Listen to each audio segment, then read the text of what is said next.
அவர் மீது இன்னும் ஆணிகள் அடிக்கப்பட்டு கொண்டிருக்கின்றன. ஆரம்ப காலகட்டத்திலிருந்தே விஜயோட எண்ணம் எந்த மாதிரி இருந்ததுன்னா, எம்ஜிஆர் ரசிகர்களை அதிமுக இருந்து தன்னோட கட்சி பக்கம் இழுக்கணுங்கிற மாதிரி தான் நிறைய நாய்கள், ஒரு 10 தெருநாய்கள் சுத்து போட ஆரம்பிச்சிருச்சு. அப்படி அந்த நாய்கள் எல்லாம் சுத்தி அவர் நிக்கும் போது அவரை பாக்குறதுக்கு எனக்கு அன்னைக்கு பைரவர் மாதிரி தான் தெரிஞ்சது. மகாபாரதத்துல யுத்தம் முடிஞ்சதுக்கு அப்புறம் வர்ற ஒரு கதை. கிருஷ்ணர் உத்தங்க மகரிஷின்னு ஒருத்தரை மீட் பண்றாரு. எப்போதுமே உங்களுடைய அகந்தை அழிக்கிற கரங்களா இருக்கும். ஜீசஸ் சிலுவையில் அறையும் போது அவரு, என் தேவனே என்னை ஏன் கைவிட்டீர். வணக்கம்.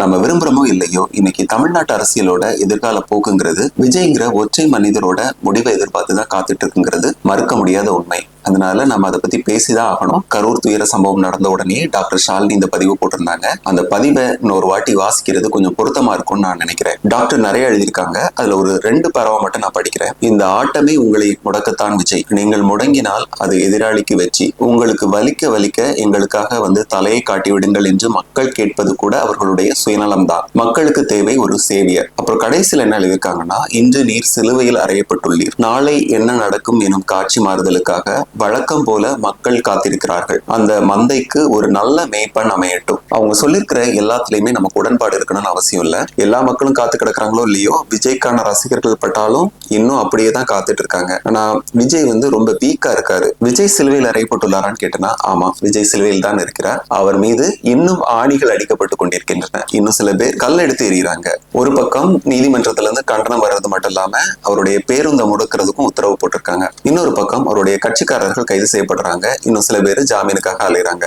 ஆளும் கட்சியும் அவர்களை சார்ந்திருக்கிற கட்சிகளும் என்ன பண்றாங்கன்னு உங்களுக்கே தெரியும். விஜயை கொண்டாடிட்டு இருந்த ஊடகங்கள் எல்லாம் இன்னைக்கு அவரை தூக்கி போட்டு மிதிக்குது. நிலைமை இப்படி இருக்கும்போது விஜய் கூடவே இருக்கிற ஒருத்தர் புரட்சி வெடிக்கட்டும்னு ஒரு பதிவு போட்டுட்டு டெலீட் பண்றாரு. இதைத்தான் தமிழ்நாட்டுல உள்ளிருந்து கொல்லும் பகைன்னு சொல்லுவாங்க. இவர் உண்மையிலே அர்ஜுனனா இல்லாட்டினா யாராவது எதிர்க்கிற அம்பான்னு தெரியல. இதுல ஒரு பெரிய ஆச்சரியமான விஷயம் என்னன்னா, விஜய் நேரடியா காரணம் இல்லாட்டினாலும் விஜயை பார்க்க போய் அதனால உயிரிழந்தவங்க குடும்பத்தினர் யாருமே இதுவரைக்கும் விஜய் குறை சொல்லவே இல்லை. இதுவரைக்கும் விஜய் மேல எந்த கோபத்தையும் வெளிப்படுத்தல. இனிமேல் ஒருவேளை கோபப்படலாம். அவர் ஒரு பொதுப்படையான ஒரு மன்னிப்பு கேட்டிருந்தாருன்னா ஒரு பெரிய அளவுல ரீச் ஆயிருக்கும். அது ஒரு பெருந்தன்மையாவும் இருந்திருக்கும். இன்னும் 2 பக்கங்கள்ல இருந்து விஜய்க்கு ஆதரவு வருது. ஒண்ணு, எடப்பாடி பழனிசாமி அவர்கள். அவரை பொறுத்த வரைக்கும் அவர் முதல்ல இருந்தே விஜய் மேல ஒரு சாஃப்ட் கார்னர்ல தான் இருந்தாரு. அதாவது இந்த கரூர் சம்பவம் நடக்கிறதுக்கு முன்னாடி ஆரம்ப காலகட்டத்தில இருந்தே விஜயோட எண்ணம் எந்த மாதிரி இருந்ததுன்னா, எம்ஜிஆர் ரசிகர்களை அதிமுக இருந்து தன்னோட கட்சி பக்கம் இழுக்கணுங்கிற மாதிரி தான் அவருடைய எண்ணம் இருந்தது. அதுக்கேற்ற மாதிரி தான் அவர் பேசிட்டு இருந்தாரு. திமுகவை ரொம்ப எதிர்த்து பேசுவாரு, அண்ணா திமுகவை எதிர்த்து பேச மாட்டாரு, எம்ஜிஆர் ஆதரிச்சு பேசுவார். அதாவது எம்ஜிஆர் ரசிகர்களை அவர் பக்கம் இழுக்கிற மாதிரியான பேச்சுக்களை தான் அவர் தொடர்ந்து பேசிட்டு இருந்தாரு. இன்னும் சொல்ல போனா எடப்பாடிய மறைமுகமா சில இடங்கள்ல தாக்கி பேசியிருந்தாரு. ஆனா எடப்பாடியோட ரியாக்ஷன் கரூர் சம்பவத்துக்கு முன்னாடியே ஒரு சின்ன பையனை தட்டி கொடுக்குற மாதிரி தான். அதாவது அனுபவம் தம்பி அப்படிங்கிற மாதிரி தான் அவர் ரியாக்ட் பண்ணியிருப்பாரு. சம்பவம் நடந்த அடுத்த நாள் பாதிக்கப்பட்டவங்களை பார்த்துட்டு மருத்துவமனை வாசல்லையே எடப்பாடி பழனிசாமி பேட்டி கொடுக்காரு. பத்திரிகையாளர்கள்லாம் கேட்கிறாங்க, விஜய் பாதிக்கப்பட்டவங்களை இன்னும் பார்க்கலையேன்ட்டு. எடப்பாடி பழனிசாமி உடனடியா ஒரு பதில் சொல்றாரு. அதாவது அந்த பதில் அவருடைய உள்ளத்துல இருந்து வருதுங்கிறது அவர் பதில் சொன்ன துணியை பார்த்தாலே தெரியும். இந்த மாதிரிலாம் கேட்காதீங்க, நடந்திருக்கிறது ஒரு பெரிய துயரம், ஒவ்வொருத்தங்களுக்கும் எந்த மாதிரி மனநிலை இருக்கும்னு சொல்ல முடியாது அப்படின்னு ஒரு பதில சொல்றாரு. இது ஒரு பெரிய ஆறுதலான வார்த்தை. எடப்பாடி விஜய் கூட ஒரு கூட்டணி அமைக்க முயற்சி செஞ்சதும் அது ஃபெயிலியர் ஆனதும் அதுக்கப்புறம் ஒரு பிஜேபி கூட போய் சேர்ந்ததும் எல்லாருக்குமே தெரியும். ஆனா அந்த நேரத்துல அவர் அந்த கூட்டணியை மனசுல வச்சு சொல்லலங்கிறது அவருடைய உடல் மொழியை பார்த்தாலே நம்மளால புரிஞ்சுக்க முடியும். இந்த மாதிரி எடப்பாடி கிட்ட இருந்து ஒரு பக்கம் ஆதரவு வருது, இன்னொரு பக்கம் பிஜேபி கிட்ட இருந்து ஆதரவு வருது. ஹெச் ராஜா வரைக்கும் இன்னைக்கு ஜோசப் விஜய்க்கு ஆதரவா வந்துட்டாங்க. பிஜேபி என்னோட கொள்கை எதிரினும், அதிமுக தாவேக்காவோட சின்ன கட்சி, திமுகவுக்கும் தாவேக்காவுக்கும் தான் தேர்தலில் போட்டிங்கிற மாதிரியும் பிரகடனப்படுத்தினது விஜய். இந்த சமயத்துல இவங்க ஆதரவு கொடுக்கறதுக்கு அரசியல் கணக்குகளும் காரணமா இருக்கலாம். மகாபாரதத்துல யுத்தம் முடிஞ்சதுக்கு அப்புறம் வர்ற ஒரு கதை. கிருஷ்ணர் உத்தங்க மகரிஷின்னு ஒருத்தரை மீட் பண்றாரு. அவர் கிருஷ்ணரை பார்த்து, நீ போற தடுத்திருக்கலாம்னு கேட்கிறாரு. கிருஷ்ணர் அதுக்கான காரணங்களை எக்ஸ்பிளைன் பண்றாரு. எக்ஸ்பிளைன் பண்ணிட்டு அவருக்கு விஸ்வரூப தரிசனமும் கொடுக்குறாரு. உத்தங்கருக்கு ஒரு வரமும் கொடுக்குறாரு. நீ ரொம்ப டிராவல் பண்ற, உனக்கு அப்பப்போ தாகம் எடுக்கும். தாகம் எடுக்கும் போதுல என்ன நினைச்சீங்கன்னா உனக்கு தண்ணீர் கிடைக்கும் அப்படின்னு சொல்லிட்டு ஒரு வரம் கொடுக்குறாரு. இந்த வரத்தை கொடுத்த கிருஷ்ணர் இந்திரன் கிட்ட ஒரு கோரிக்கை வைக்கிறாரு. உத்தங்கன் என்னோட பெரிய பக்தன், அவனுக்கு நீ அமிர்தத்தை கொடுக்கணும் அப்படின்னு சொல்லிட்டு சொல்றாரு. இந்திரனுக்கு அதுல விருப்பமே இல்லை. உத்தங்கர் அதுக்கு தகுதியானவர் இல்லை அப்படிங்கிற மாதிரி இந்திரன் நினைக்கிறாரு. ஒரு தடவை உத்தங்கர் பாலைவனத்துல போயிட்டு இருக்காரு. அப்போ அவருக்கு ரொம்ப தாகம் எடுக்குது. கிருஷ்ணர், நீ அவருக்கு போய் அமிர்தத்தை கொடு அப்படின்னு சொல்லிட்டு இந்திரன் அனுப்பி விடுறாரு. இந்திரன் ஒரு தாழ்த்தப்பட்ட ஒரு வேடத்துல ரொம்பவே அழுக்கா உத்தங்க மகரிஷி முன்னாடி நின்றுட்டு அந்த அமிர்தத்தை இந்தாங்க தண்ணின்னு சொல்லிட்டு மீட்டுறாரு. உத்தங்கருக்கு ரொம்ப கோவம். நான் கிருஷ்ணா உங்ககிட்ட நான் தண்ணி கேட்டேன், அதுக்காக இந்த மாதிரி ஆள்கிட்ட கொடுத்து அனுப்புவேன்னு சொல்லிட்டு எனக்கு தண்ணியும் வேண்டாம் ஒண்ணும் வேண்டாம் வேணாம்னு சொல்லிட்டு அந்த அமிர்தத்தை நிராகரிச்சு அனுப்பி விட்டுறாரு. அப்புறமா கிருஷ்ணர் அவர் முன்னாடி வந்து, நூத்தங்கா நீ தப்பு பண்ணிட்ட, நீ என்னால படைக்கப்பட்ட மனிதர்களுக்குள்ள ஏற்றத்தாழ்வு பார்த்ததுனாலதான் உனக்கு அமிர்தம் கிடைக்காம போச்சுன்னு சொல்றாரு. சரி, இது ஒரு பக்கம் இருக்கட்டும். இன்னொன்னு என் வாழ்க்கையில நடந்த ஒரு சம்பவம். 12 வருடங்களுக்கு முன்னாடி நான் பைக்ல தான் ஆபீஸ்க்கு போயிட்டு வருவேன். அன்னைக்கு என்னோட பைக் ஏதோ ரிப்பேர் ஆயிருந்தது. அதனால ஃப்ரெண்டோட ரிட்டர்ன் ஆயிட்டு இருந்தேன். அவர் நேஷனல் ஹைவே வழியா அவரு இன்னொரு தூரமான இடத்துக்கு போகணும்.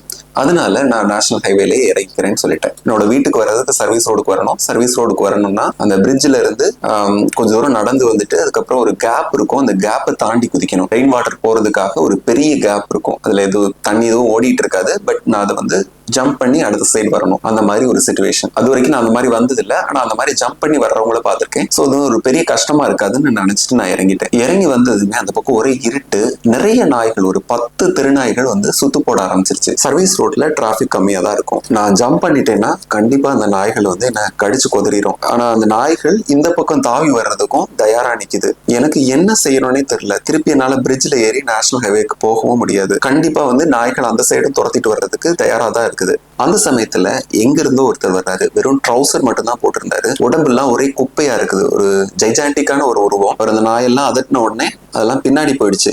அப்புறமா அவர் கையை நீட்டி என்ன இந்த பக்கம் ஜம்ப் பண்றதுக்கு ஹெல்ப் பண்றாரு. நான் ஜம்ப் பண்ணி இந்த பக்கம் வந்துட்டேன். அதுக்கப்புறமா அவர் அந்த நாயெல்லாம் மறிச்சிட்டு நின்றுடு நான் தூரமா என்னோட அப்பார்ட்மெண்ட் வாசல் வரைக்கும் போற வரைக்கும் என்னைய பார்த்துட்டு நின்னாரு. நான் அவரை கையெடுத்து கும்பிட்டுட்டு தான் அந்த அப்பார்ட்மெண்ட்டுக்குள்ள போனேன். அவரை நான் அதுக்கப்புறம் பார்க்கவும் இல்லை. அப்படி அந்த நாய்கள் எல்லாம் சுத்தி அவர் நிற்கும் போது அவரை பார்க்கறதுக்கு எனக்கு அன்னைக்கு பைரவர் மாதிரி தான் தெரிஞ்சது. அவர் அன்னைக்கு ஹெல்ப் பண்ணாம இருந்ததுன்னா என்னோட கதி என்ன இருக்கும்னு தெரியாது. கண்டிப்பா நாய்கள் கிட்ட நான் கடி வாங்கியிருப்பேன். இதுல நான் ஒரு விஷயத்த சொல்லி ஆகணும். இந்த சம்பவம் நடக்கிறதுக்கு முன்னாடி நான் கொஞ்சம் அதிகமா சுத்தம் பார்ப்பேன். பஸ்ல ட்ரெயின் எல்லாம் போகும்போது கஷ்டப்பட்ட ஜனங்கள் கொஞ்சம் அழுக்கா வர்றாங்கன்னா அவங்கள விட்டு ரொம்ப ஒதுங்கி போயிருவேன். இந்த சம்பவத்துக்கு அப்புறம் என்னோட ஆட்டிடியூட் கம்ப்ளீட்டா மாறிடுச்சு. இந்த சமயத்துல ஜீசஸ் கிரைஸ்டோட ஒரு புகழ்பெற்ற ஒரு திருமொழியை பத்தியும் நான் சொல்லி ஆகணும். ஜீசஸ் வந்து சிலுவையில் அறையும் போது அவரு கடவுளை பத்தி கேட்பாரு. என் தேவனே என்னை ஏன் கைவிட்டீர் அப்படின்னு சொல்லி கேட்பாரு. இப்போ விஜயோட மனநிலையும் கண்டிப்பா அந்த மாதிரிதான் இருக்கும். இந்த நிலைமையில மேல எழும்பி வர முடியாது. அவங்க தொண்டர்களை காப்பாற்றவும் முடியாது. ஏற்கனவே நல்லா இருக்கிற சமயத்திலேயே அந்த மாதிரி பிரச்சனைகள் வந்துருச்சு.